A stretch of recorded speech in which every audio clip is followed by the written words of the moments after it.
Greetings and welcome back to the continuing madness of the Doom 3 Resurrection of Evil commentary. I am Solidus Skully, still completely out of my mind and crazy and whacked out, ready for more antics as we travel the monorail. Hello, Marine? If you're hearing this, listen to me. You must get the artifact to Delta Labs by using the Phobos experimental teleporter near your position.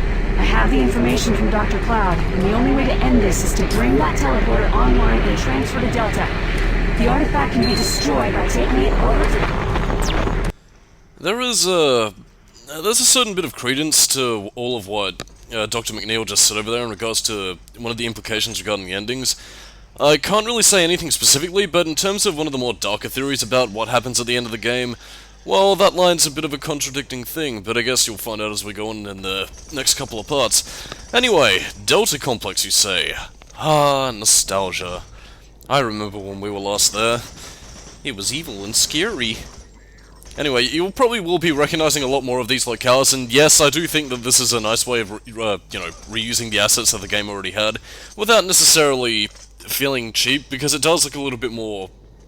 Well, I mean, I say it looks a little bit more dilapidated than last we saw it, but I mean, the UAC base was already pretty dilapidated even as is, so, yeah, take what you can get, I suppose, but regardless of such, we're going to be getting a lot more plot, and yeah, this is the part where the game gets really cool, you know, not as psychedelic as I would have liked it to be, although there is a little thing I want to touch on in the next few parts, with things that were taken out of the Resurrection of Evil from the transfer to the Big Friendly Giant edition to the, original. Blurg. And of course, to help me out this time around so I don't go off my meds, we also have commentary tangents. Yippee-yo, kaye. And, more than a few things, actually. Something that I probably should have mentioned a long time ago is that, replacing some of the imps throughout the game here are actually these things called the Vulgars, which replace the imps in Resurrection of Evil, which, again, you can't really tell, because the only way you can really distinguish them from the imps is that the Vulgars look a little bit more human in, like, their appearance, and the throwing arc that they have with the, plasma balls is at a lower trajectory. But there is some really interesting facts behind them, though, because they were initially... I don't know if they were initially planned to be, or if they were just listed by accident, but yeah, they were meant to be the Archviles. Or at least according to some pre-release info.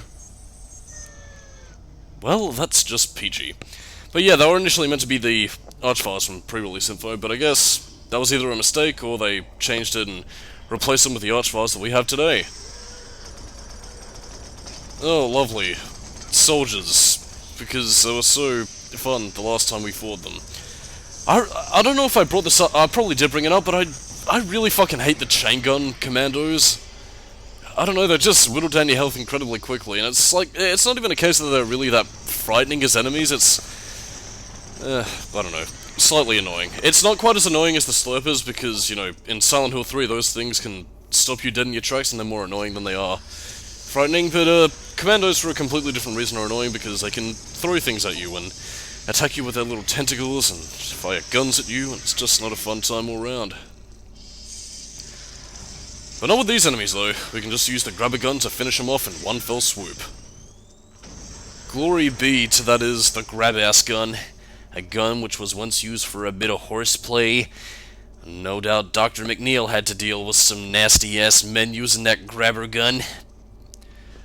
Well, I mean, I say that, but then again, I believe in, like, the main story, if you go to one of the audio logs, but I think it was with, like, Teresa, who was the basis for the Lost Souls in Doom 3. Yeah, some horseplay that didn't go unnoticed in the UAC facility. Also a very humorous mishap involving, like, soda and vending machines. You had to be there, man. It was truly wonderful. No doubt the soda demon would have been one well fought in Doom 3, but sadly it was cut from the game, never to be seen again. There we go. I love it when a plan comes together, and this was what I was trying to do beforehand in one of the earlier parts where I accidentally blew myself up. And Phalus laughed at my pain. Well, no more, mister, for someday I will come for my revenge. Fucking I'm too lazy. Yeah, that's right. I am Anthony Hopkins, the Doom Guy, Destroyer of Souls. But yes, indeedy, we're going to be meeting up with Dr. McNeil. We're gonna find out what this plot is all about and get our ultimate objective for all this, which, I mean, I guess you probably already figured it out as well, is that it's related to the artifact, which... Okay, now, I might have gotten this wrong in previous parts, or maybe it's just an alternate name for it, but, I'm pretty sure the artifact is just called the artifact. I thought it was called the primitive, but I think that was actually meant to be, the little tablet that they were using to Pinky! Jeez, sorry. Had a natural reaction to that. But yeah, I believe the primitive is meant to be the tablet that taught, you know, Dr. Cloud and Dr. McNeil all that they needed to know. And I believe the artifact is just called that. I mean, it does have some other names, like, you know, the Heart of Hell or the Bloodstone, I believe. I can't remember the entire name of it, but it was something along those lines. But, yeah.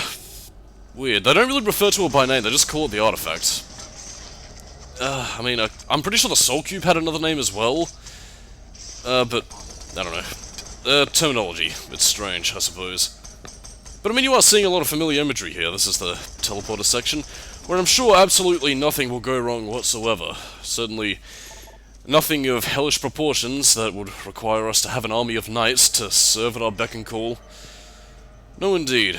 This will be just fine, I can assure you. Please ignore that saving, that usually isn't an indicator that something is about to happen. The teleport pod. You've done only great things for horror video games beforehand, like Half-Life. It's probably part of the reason why Half-Life isn't getting a sequel, you know? You've got a missile launcher, so you see, nothing ominous there. To blow our enemies away with, you know, just to destroy people. I like rocket launchers. They remind me of Resident Evil. Oh, interactive menus. How far we've come in video games. Okay, we've had enough time dilly-dallying around the bush here. We only have one destination. You didn't really give us much of a choice there. Computer, that sounds like... God, I can't remember the voice actress' name. Is it Grey Delisle? Oh dear. I've angered the voice acting powers that be, and now I'll pay for it.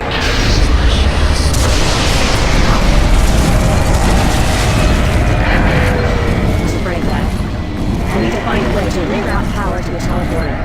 Take the Skytram to the research sector on over there. Well, fudge-knuckers, now we have Hell Knights to deal with.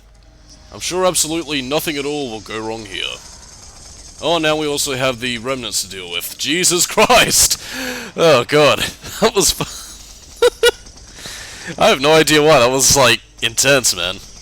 Homing missiles, don't fuck with them. Yeah, but like, I mean, don't let it be said that Doom 3 does have its moments of hairiness that do rival some of the, you know, classic Doom and Doom 2016. It's not entirely horror atmosphere, fuck's sake. But yeah, this is around about the point where they pretty much just dump in the rest of the enemies, and now it's, well, basically up to your wits to survive. But then again, if you finish the main story, then you should have no problem here.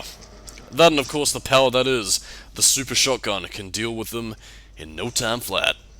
But don't think we're just seeing familiar enemies here, because we're actually getting introduced to, by far, one of the coolest enemy designs in the game, and also one of the, like, strangest and slightly ill-fitting. I think ill-fitting was probably the wrong sort of word to use, but I mean, it feels fitting for Doom 3, but at the same time, it's an enemy that, I swear to God, I've seen before in another video game, and I'll point it out when we get to it. It's, back in that little hallway, like, you know, the one with, like, the airport security-style scanner, where no doubt people in the UAC had to strip naked, have poles shoved up their orifices, and, you know, had to basically go through a whole border security episode. I never really liked that show, to be honest. Like, I don't know if anybody else has, like, any similar interactive, like, international customs shows, but border security sucked. Except for the theme song, though, that was pretty cool. Oh god, I'm going off my meds again. Perhaps it is time for another qualimentary tangent. And this will come in the form of the artifact itself, in fact. Something that I'm not really sure if you've noticed, it's a detail that I think might slip some people by because I'm mostly focused on, you know, the hellish heart beating in your hands. But yeah, if you take a look at Anthony Hopkins' hands when he's holding the artifact, his hands are actually being corrupted by it. It's a really subtle little effect, and one that I think is actually pretty cool, and in fact does lead into the darker theory about the game's ending. What it is? Oh, you'll find out sometime in the near future, after like another 2 parts or so. I don't know. It's, if I could talk about the theory without spoiling it, it's just more so to go into the fact that it ties into how, you know, this version of Doom Guy compared to the previous one is slightly more willing to indulge in his more, like, hardcore violence, so to speak. Like, I mean, you've seen him before, like, when he smiles or when he takes pleasure in, you know, taking out enemies. Yeah, not sure whether that's hell corrupting him, or if it's just the fact that Nerve Software wanted to give Doom Guy a little bit more personality than what he had in the main story. I don't know.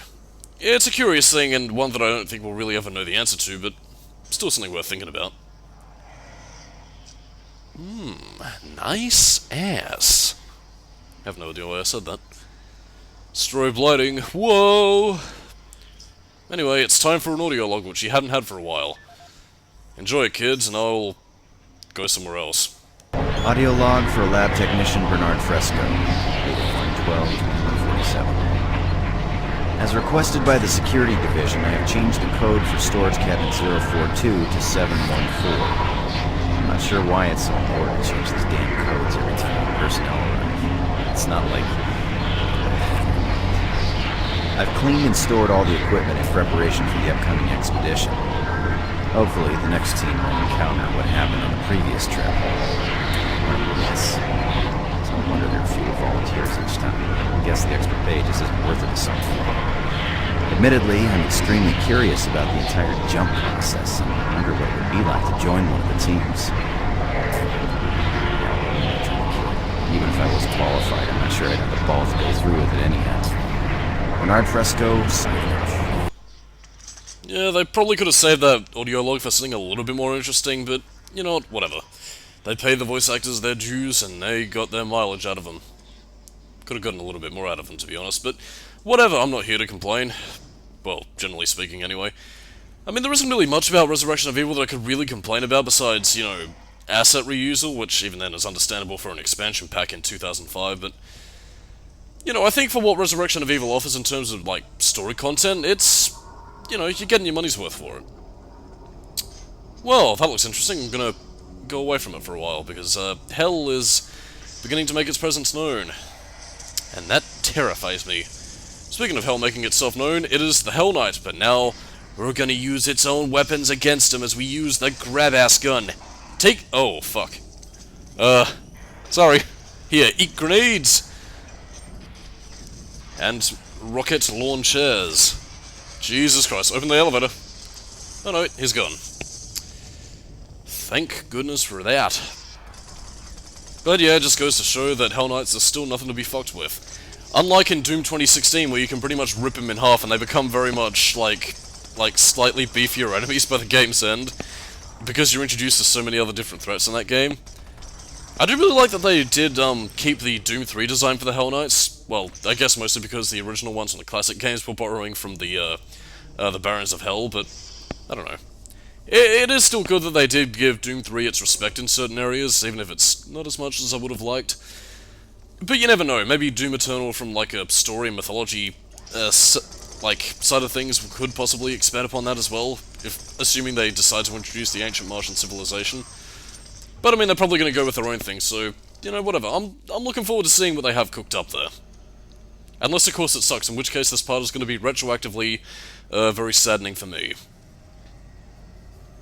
Well, I mean, then again, I don't really expect them to go for the whole horror aspect like they did with this game, but, you know, it could be interesting. It could have a few surprises here and there.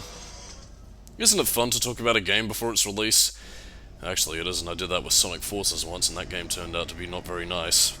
And that made me depressed.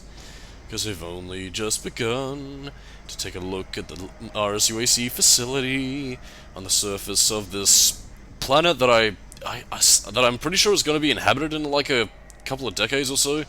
Not even that really. Well, I guess rumblings like that have always sort of come and gone throughout the past couple of years, but yeah, apparently Mars might be made habitable. Well, I'd say at least within our lifetime, assuming the people who are watching this are around my age. I don't know. Could be interesting, although then again we could be led into a Doom 3 situation where, you know, demons throw things at the windows. Well, that's just peachy. What was even the point of that? Did he just want to, like... whatever. Perhaps demons have an impish prankster side, which they don't show, except in front of Doomguy. Because they're either suicidal, or they are looking for death. And to your right, you will now see an imp eating off the flesh of a UAC scientist. This concludes our tour of the UAC facility. To your right is a little gift shop where you can purchase little Maledict bobbleheads. I'm Glenn Sander. What the fuck am I even saying anymore? I'm trying to remember though. I think it might have been the Lost Mission, but there was a similar segment to this where after you ride the monorail and you backtrack through the little office area right before you get to the other side of the teleporting areas, you know, where you found that scientist who explained exactly what Petruga was doing. Yeah, there was like another little segment with that, where like you could pick up this audio log where you found some of the, you know, I guess some of the more office workers of the UAC getting incredibly scared by the demons, and yeah, I mean, I'll probably point it out whenever I get around to commentating over the Lost Mission, possibly for next year, in the Skully's Little Spookfest of October. I still have no idea what I'm going to name this thing. I think I'm going to go with Skully's Spookfest, though, because that has a nice ring to it.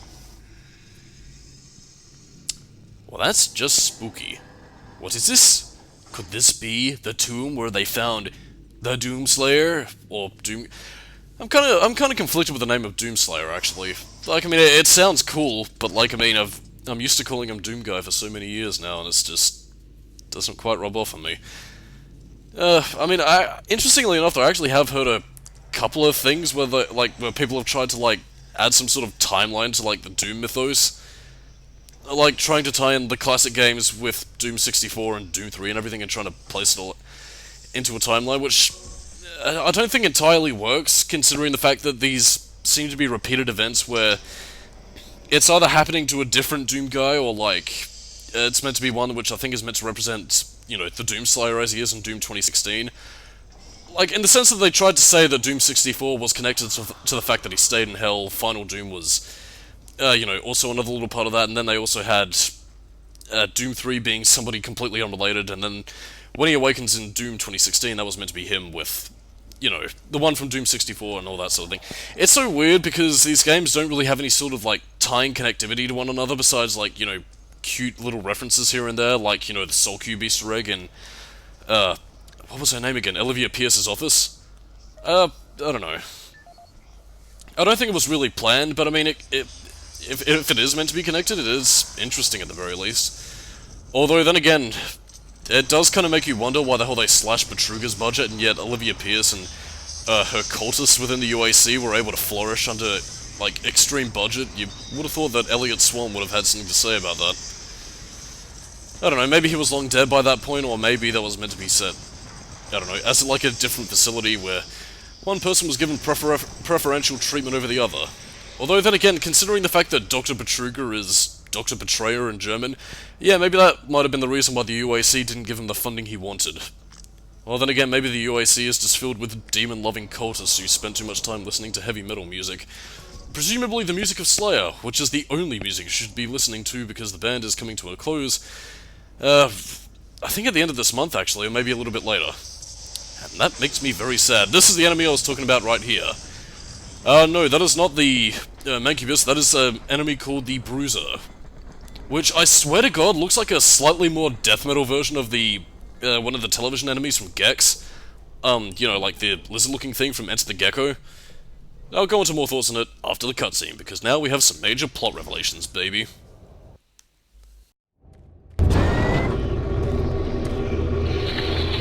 God, it's good to see you. There's so much I need to explain, but we don't have much time. The artifact is a gateway from Hell. Much like the one that Petruga opened with the teleporters in the Delta Labs. With the artifact, though, as long as it resides in our dimension, there's always the danger of it being awakened, and then another invasion. The ancients knew it, and now we know it. It must be returned to the source of its evil in order to be destroyed. They couldn't do it, so they locked it away and fought to their death. You can use the Delta teleporter to return the artifact to Hell for good. I know this sounds crazy, but it's the only way.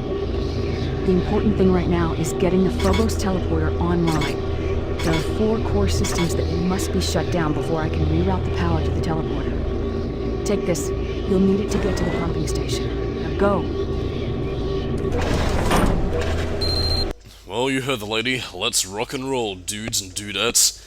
Yes, you stay in there in your little shutters, Dr. McNeil. Never mind the fact that the demons can just sort of teleport in whenever they want and they could pretty much, you know, murder you very easily.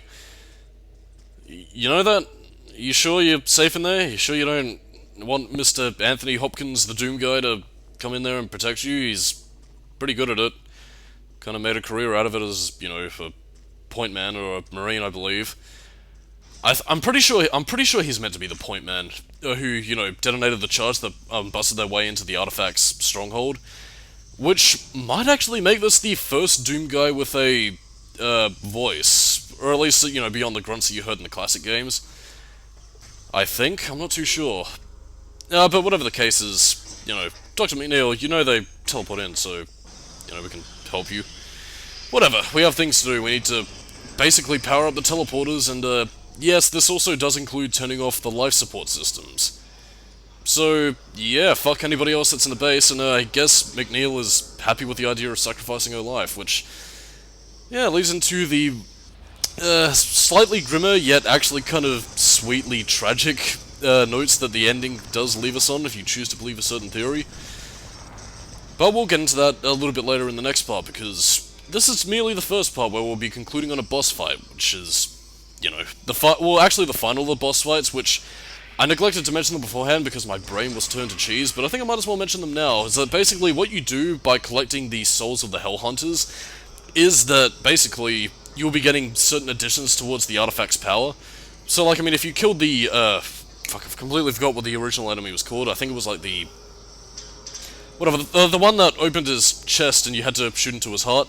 Yeah, that basically gave him the power of, well, you know, basically what's similar to the Berserk pack, where you can, you know, punch enemies and they're pretty much instantly dead. And what we'll be getting from the next, you know, Hell Hunter is basically the power of invincibility, which is extremely useful because it allows us to, you know, not die. For a limited time only, for $9.95 an hour. But in the meantime, don't believe me, listen to this guy.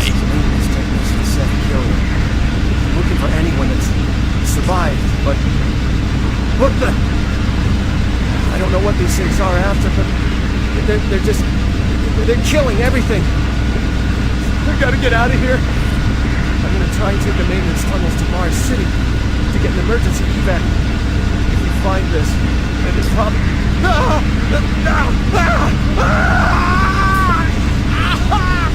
Sorry, sir, your transmission was garbled. What was that again? You want fries with that? Whatever. With all these people dying all around us, it's no wonder the demons keep invading. They just love killing. And I don't blame them, because you see, I like killing too! Oh well, his soul will make for nice, artifact fuel. You know, the artifact needs to eat, like all of us do. So you might as well let him have a little, chimichangas on the side, you know? Sensors are showing the pumping station offline. It's one down.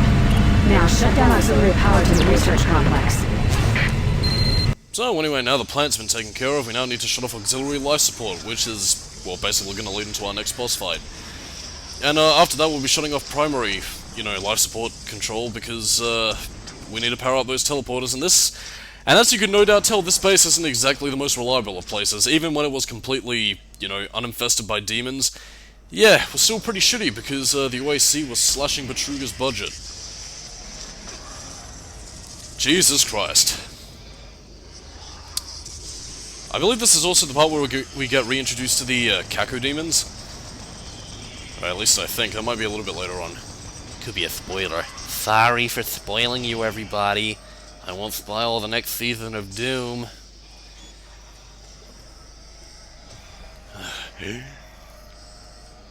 Oh, and by the way, I think it might have been the section earlier actually, but yeah, make sure the door shuts before you go inside. Like if it's one of those like regular doors, not the airlocks like this, because yeah, Doom Guy's health will slowly start to dwindle, and that's not very good. I am glad that you don't instantly die the moment your air meter reaches 0.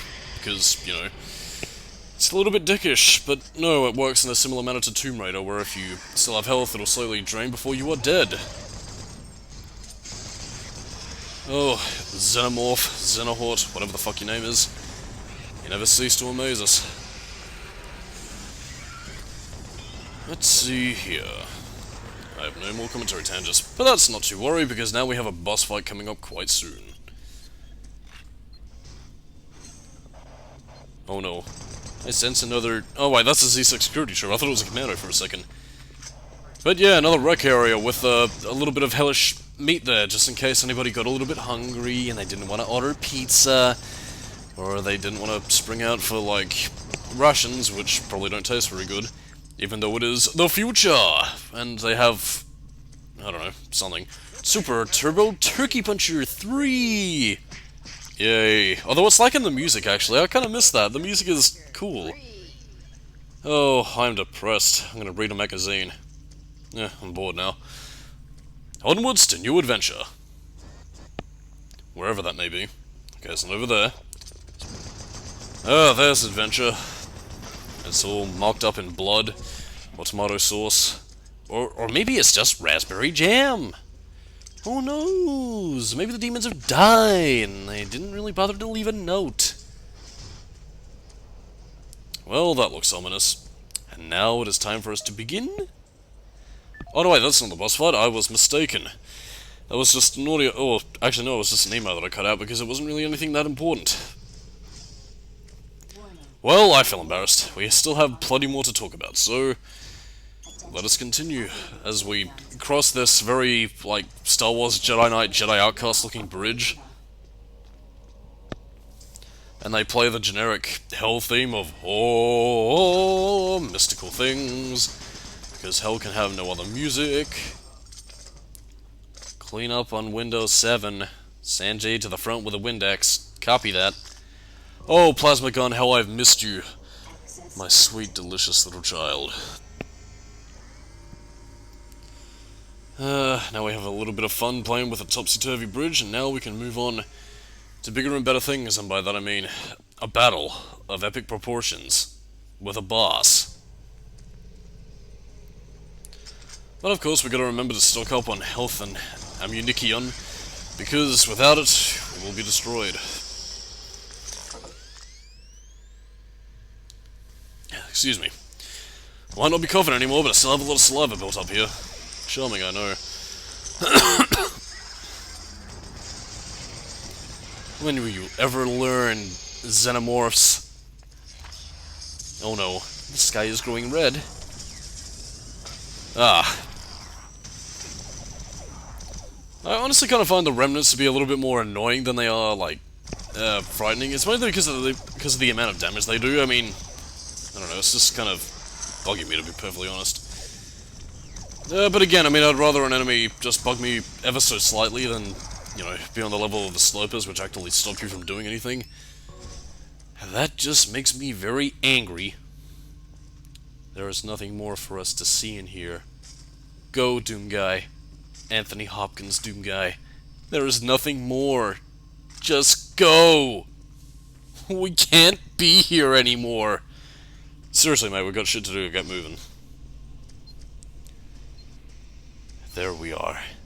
Into the next hallway of death. Danger lurking at any turn. Oh, there's the elevator. Well, that was a bit of a pointless trek. No matter how many demons teleport in, we just keep on coming. We... wonder if elevators are actually like this at some point in the future. Probably not, but it'll be fun. Well, if you're very easily amused. And now it is time for a boss fight. Enjoy, kids.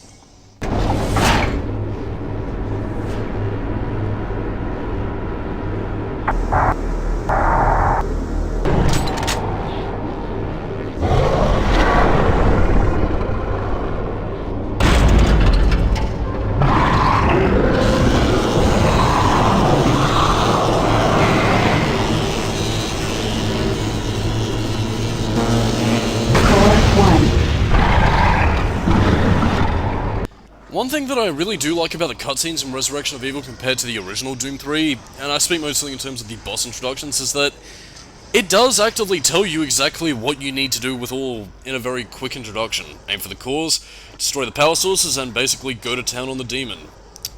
This is a bit of a long one because the cores can open and close pretty quickly, and the aim, well, not necessarily the aim, but the time it takes for the demon to aim towards the, the power capsules is a little bit lengthy. I don't know. Excuse me. Yeah, it takes a while and it can just be a little bit of a finicky boss fight, and don't get too close to him because his melee attacks do hurt. So yeah, just keep on the move basically and attack when necessary. I can't really say the artifact would really be too useful here, considering the fact that it kind of requires you to... Jesus Christ. It kind of requires you to not summon Jesus, because God doesn't exist in this universe. But yeah, it requires you to be fast enough to, basically get him killed before he starts to regenerate his health and shield and all that sort of thing. Actually, I'm not sure if I brought this up in the other commentary. I might have done so, but I mean, considering the fact that demons exist, where the hell is God? That always bothers me in these sorts of fucking stories. It doesn't matter whether it's, fucking Devil May Cry or Doom 3 or pretty much any sort of fictional media anywhere which doesn't, depicts angels as like, surrender all emotion, like, or, surrender to us, like, in a Tales of Symphonia sort of way. Like, where exactly are God and the angels gonna step in and, give us a hand? I don't know. It's always bugged me in that sort of, like, storytelling. It's like, oh no, demons are gonna destroy us. Where the hell's God? I don't know. He's somewhere. You know what we need in like not Doom 3, like as in this Doom 3, but in like the Doom 3 of like after Doom Eternal, because I can only presume that that's gonna be a success because gameplay looks pretty fucking sweet actually. Yeah, in the Doom 3 of this current Doom series, like we need a game where Doom Guy goes to heaven, meets God, and just, I don't know, smashes his face in, and just shows him for being lazy and letting people die while he sits up in heaven. Whatever. I'm Solidus Skully, keeping new metal, and I'm probably going to hell for that remark. Oh well, at least I'll have a lot of Slayer music to keep me company. Bye-bye.